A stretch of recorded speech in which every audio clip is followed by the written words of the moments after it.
Halo siapanya, selamat pagi dan selamat hari Minggu. Minggu berartinya kita beribadah. Ya siapanya, kita persiapkan hati kita, pikiran kita untuk siap membesarkan nama Tuhan. Kita datang kepada Tuhan, kita bersyukur ya kepada kebaikan Tuhan. Oleh sebab itu kita mau menyembah Tuhan. Bapa-Ku datang padamu.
Setiap hari,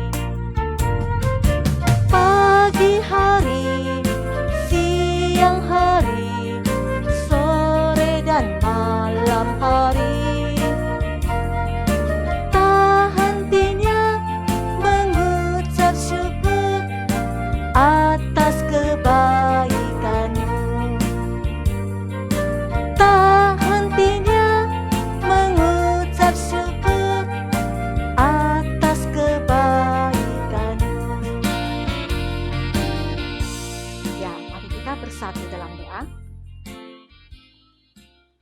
Tuhan Yesus yang baik, pada pagi hari ini kami sangat senang bisa merasakan sukacita di hati kami. Tuhan sudah menjaga dan memelihara kami dengan mencukupkan segala kebutuhan. Kami punya rumah tempat tinggal. Kami masih diberikan tubuh yang sehat. Punya papa dan mama yang selalu mengasihi kami. Kami juga bisa belajar online dari rumah. Dan saat ini kami bisa mengikuti ibadah di rumah masing-masing. Terima kasih ya Tuhan atas kebaikan Tuhan di dalam hidup kami. Dalam nama Tuhan Yesus kami berdoa. Amin. Ya, siapa nih? Kita tahu ya, Tuhan Yesus datang ke dunia ini dan mati di kayu salib untuk kita semua yang berdosa. Siapa nih? Termasuk Lause. Mari kita renungkan perbuatan apa, dosa apa yang sudah kita lakukan dalam 1 minggu ini sambil menyanyikan lagu Pao Kui Sujia.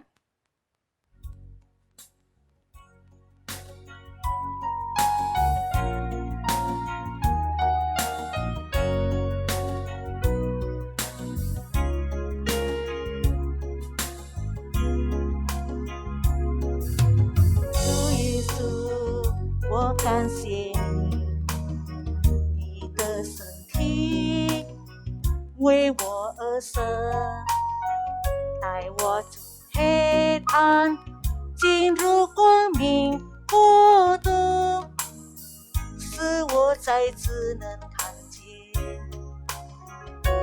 主耶稣，我感谢你的奉献为我而流，宝贵是加上一次恩典永留，使我往前的自由。宝贵是家的他能使我生命，主耶稣，我夫妇敬拜你。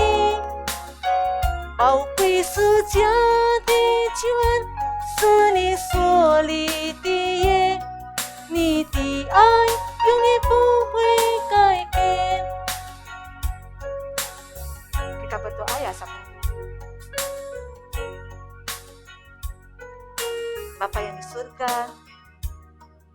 kami anak-anak-Mu datang ke hadapan Tuhan untuk mengakui semua perbuatan kami yang tidak berkenan di hati Tuhan. Tuhan, kami sering malas-malasan di rumah. Kami lebih suka bermain games daripada membantu di rumah. Kami mau seenaknya saja, mau menang sendiri. Bahkan kami terkadang melawan kata papa dan mama. Tuhan, ampunilah dosa-dosa kami. Tuhan, tolong kami ya, agar kami sungguh-sungguh berubah. Dalam nama Tuhan Yesus kami berdoa. Amin.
Kita bersyukur ya akan berkat-berkat Tuhan dalam 1 minggu ini. Mari kita mau berterima kasih kepada Tuhan melalui persembahan. Entar Papa Mama bantuin anak-anak ya, scan QR barcode di samping ini. Kita sama-sama menyanyikan terima kasih Tuhan Yesusku.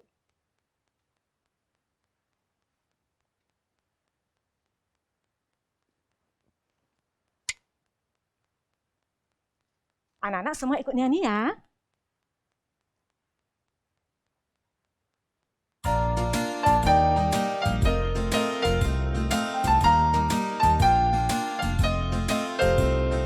Terima kasih, oh Tuhan Yesusku, buat anugerah-Mu yang selalu baru. Terima kasih untuk kebaikan-Mu. Terima kasih Tuhan Yesusku buat anugerah-Mu yang selalu baru. Terima kasih untuk kebaikan-Mu. Kasih setia-Mu dalam hidupku tak pernah habis sepanjang waktu. Kau angkat aku jadi anak-Mu, betapa senangnya hatiku. Aku bersuka di hadapan-Mu, naikkan pujian syukur bagi-Mu. Oh Tuhan Yesus, Juru Selamatku, ku cinta padamu.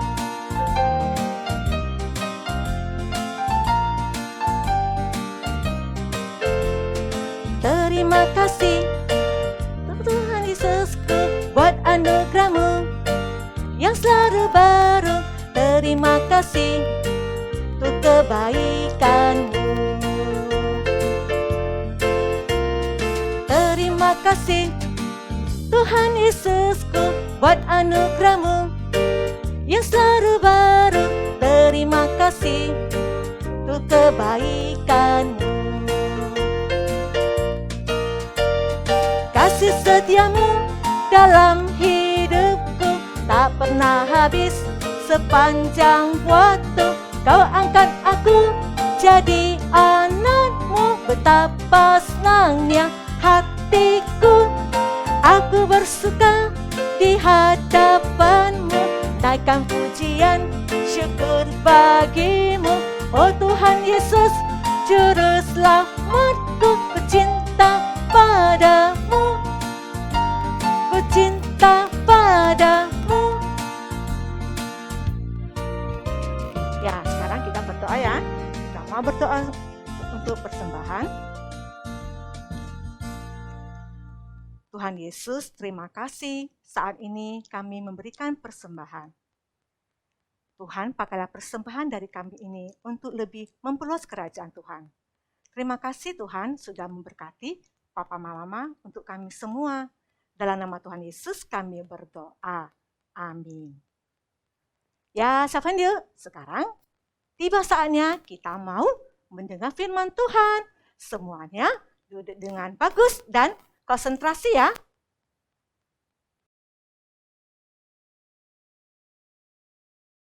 Hai adik-adik, beberapa minggu ini kita banyak belajar ya tentang hanya Yesus yang menghapus dosa. Terus belajar tentang pertobatan, pembenaran, dan diadopsi menjadi anak Allah. Hari ini kita akan belajar satu hal baru, yaitu pengudusan. Apa sih pengudusan? Ayo kita berdoa dulu ya, kita minta Tuhan bantu kita bisa mengerti. Tuhan Yesus yang baik, kami bersyukur Tuhan masih bisa sekolah minggu walaupun secara online. Hari ini kami akan belajar tentang pengudusan. Bantulah kami Tuhan agar kami bisa mengerti apa yang ingin Tuhan sampaikan kepada kami hari ini. Terima kasih Tuhan, dalam nama Tuhan Yesus kami berdoa. Amin. Nah adik-adik, pengudusan itu berasal dari kata kudus. Dalam Alkitab, siapa sih yang disebut kudus? Ya, Allah yang kudus. Nah, seperti Allah yang kudus, kita juga akan dikuduskan. Ayo coba kita baca di 2 Korintus pasal 3 ayat 18. Langsung baca bagian yang bawah saja. Maka kita diubah menjadi serupa dengan gambarnya. Kemudian kita lihat ayat yang selanjutnya itu 1 Petrus pasal 1 ayat 15-16. Tetapi hendaklah kamu menjadi kudus di dalam seluruh hidupmu sama seperti Dia yang kudus yang telah memanggil kamu. Sebab ada tertulis, kuduslah kamu sebab aku kudus. Nah, di sini artinya kita juga diminta menjadi kudus. Adik-adik, artinya pengudusan adalah kita diproses, dibentuk Tuhan, semakin hari semakin serupa dengan Tuhan. Tapi kita kan manusia yang berdosa. Gimana bisa menjadi kudus ya?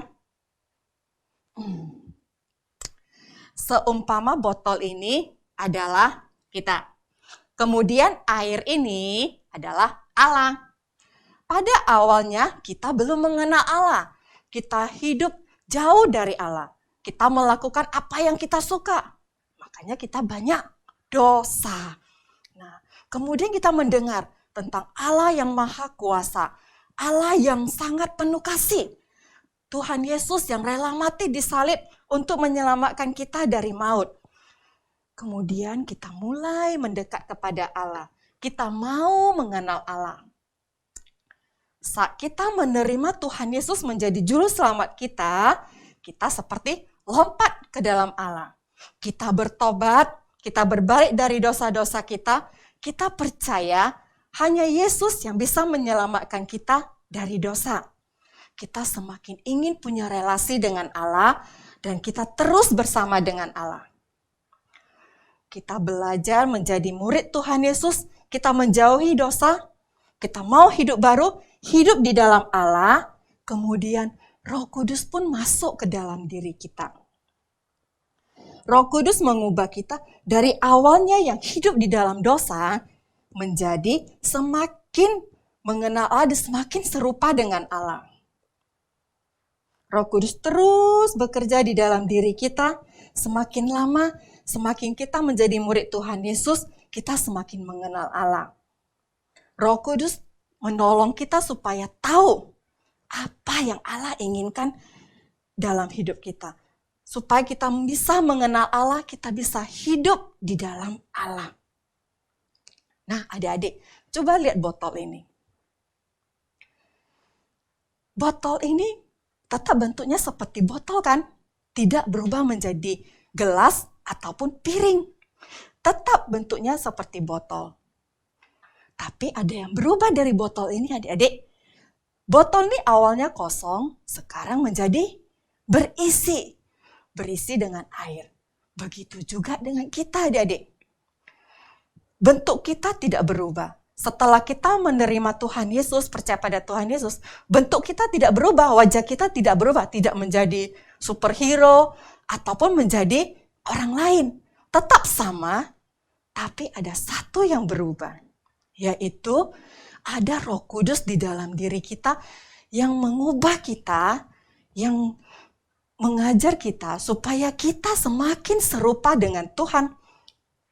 Supaya kita bisa tinggal terus di dalam Tuhan. Seperti botol ini, dia di dalam air. Yang awalnya dia di luar, sekarang setelah masuk dan diisi dengan air, dia bisa masuk ke dalam air.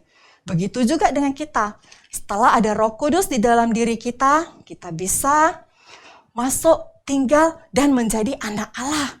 Kita menjadi bagian dari Allah. Jadi pengudusan adalah kita tiap hari semakin dibentuk, semakin serupa dengan Tuhan. Nah, menjadi kudus seperti Tuhan kita. Semua perubahan itu memerlukan proses. Tidak satu kali, dua kali, tidak sebentar, tapi membutuhkan waktu. Terus, bagaimana kita bisa tahu ada Roh Kudus di dalam diri kita? Nah, di saat kita mau melakukan dosa, di saat kita sedang melakukan dosa, ataupun kita sudah melakukan dosa, akan ada gelisah di dalam hati kita. Perasaan gelisah inilah membuktikan bahwa ada Roh Kudus di dalam diri kita. Roh Kudus bekerja, mengajar kita, dan memberitahukan kita apa kesalahan kita dan bagaimana yang Tuhan inginkan. Dari dulu yang kita suka melakukan dosa, kita akan diubah menjadi anak yang suka melakukan apa yang Tuhan kehendaki. Pengudusan ini berlangsung terus-menerus. Tidak satu atau dua kali saja. Atau hanya sebentar saja. Tapi terus-menerus. Setiap saat kita terus diajarkan oleh Roh Kudus, kita terus dibentuk. Jika kita melihat ke belakang, dan kita bandingkan kita yang dulu dengan yang sekarang, kita akan melihat diri kita yang sudah diubahkan oleh Allah. Nah, Lause mau men-sharingkan bagaimana Roh Kudus bekerja di dalam diri Lause. Dulu Lause adalah orang yang cuek, tidak peduli dengan orang lain. Lause sulit mengasihi orang lain. Bisa dibilang Lause egois, hanya mementingkan diri Lause sendiri saja. Lause tidak peduli dengan orang lain. Tapi setelah Lause menerima dan percaya pada Tuhan Yesus, ada Roh Kudus dalam diri Lause, mengubah Lause, mengajari Lause. Ketika melihat orang lain, Roh Kudus menggerakkan hati Lause. Jadi bisa timbul, ada kasih untuk mengasihi orang lain. Bisa timbul rasa peduli kepada teman kita, kepada orang lain juga. Saat ada teman yang sedih, Lause bisa menghibur dia. Lause bisa bertanya, apa yang bisa Lause lakukan untuk dia? Apa yang bisa Lause bantu? Apa yang bisa Lause kerjakan? Atau apa yang bisa Lause doakan untuk dia? Nah, inilah bukti ada Roh Kudus di dalam diri kita, di dalam diri Lause yang bekerja. Sehingga Lause bisa berubah dari yang dulunya tidak peduli, sekarang bisa belajar untuk mengasihi orang lain. Walaupun sampai saat ini Lause belum bisa seperti Tuhan Yesus yang penuh kasih, Tapi Lause terus diajar dan Lause terus belajar bagaimana untuk mengasihi orang lain. Nah, mari kita ingat adik-adik, selalu ada Roh Kudus yang bersama dengan kita. Jadi kita tidak takut, kita tidak mampu, kita tidak akan bisa. Tapi kita harus membuka hati kita, memberi diri kita supaya mau diajar dan diubah menjadi semakin serupa dengan Allah. Nah, minggu yang kemarin Lause ada minta kalian untuk mengisi jurnal kan? Nah, minggu ini Lause mau mengajak adik-adik untuk membuat suatu catatan atau jurnal. Setiap hari kita luangkan waktu, kita memikirkan, merenungkan perubahan apa saja yang sudah Roh Kudus kerjakan di dalam diri kita. Mungkin contohnya kita buat, hari ini saya bisa bersabar menghadapi Dedek yang suka mengganggu saya, menghancurkan Lego saya. Dulu saya pasti marah-marah, saya pasti memukul Dedek, membalas Dedek. Tapi sekarang saya bisa bersabar, saya tidak marah-marah. Nah, itu contoh perubahan. Jadi kita menulisnya di buku catatan kita. Dan setiap hari kita lakukan. Kemudian nanti suatu saat kita buka kembali catatan kita, kita bisa melihat, oh ya, dulu ya saya suka marah-marah, kalau mama panggil saya suka balik marah. Oh, kok sekarang sudah lewat beberapa waktu, kok saya bisa sabar ya, saya bisa taat ya. Nah, itulah contoh kita bisa belajar melihat bagaimana Roh Kudus bekerja di dalam diri kita, mengubah kita menjadi semakin serupa dengan Allah. Oke adik-adik, ayo kita berdoa ya. Tuhan Yesus yang baik, kami bersyukur, kami berterima kasih. Tuhan begitu mengasihi kami.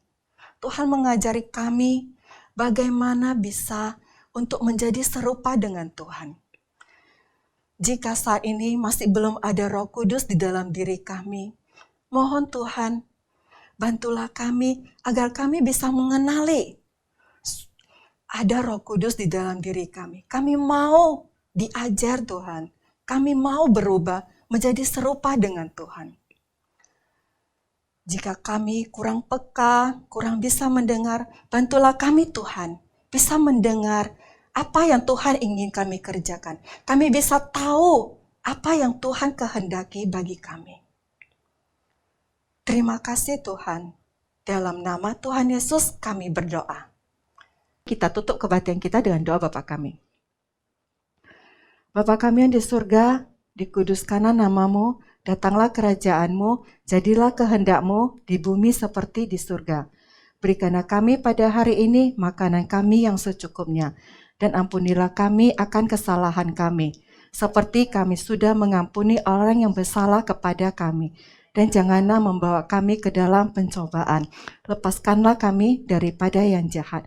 Karena Engkau yang punya kerajaan dan kuasa dan kemuliaan sampai selama-lamanya. Amin. Sampai jumpa adik-adik.